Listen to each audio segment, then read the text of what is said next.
హనుమంతుడి కాలికి వెండి కడియం ఎన్ని వేయాలి? ఒకటా లేదా రెండు? సంప్రదాయం మరియు ఆధ్యాత్మిక విశేషాలు. ఒక కాలికి మాత్రమే సంప్రదాయ పద్ధతి. సాధారణంగా హనుమంతుడి విగ్రహాలకు కుడి కాలికి మాత్రమే వెండి కడియం వేయడం అత్యంత ప్రాచుర్యంలో ఉన్న పద్ధతి.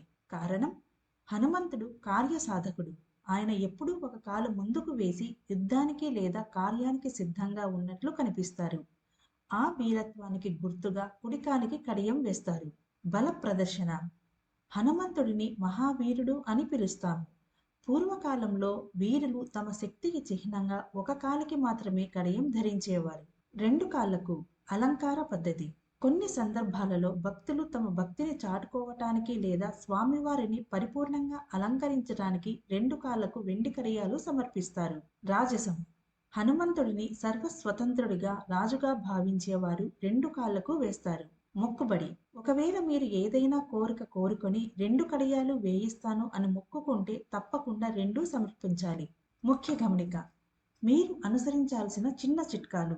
విగ్రహం రూపం. మీ దగ్గర ఉన్న విగ్రహం కేవలం ఒక కాలును మాత్రమే పైకి ఎత్తి అనగా సంజీవని పర్వతం మోస్తున్నట్లు ఉంటే కింద ఉన్న కాలికి వేయటం బాగుంటుంది. కుడికాలి ప్రాముఖ్యత. ఒకటే వేయాలనుకుంటే మాత్రం అది కుడికాలికి ఉండేలా చూసుకోండి. సూచన: వెండి చలవ చేసే గుణం కలిగి ఉంటుంది.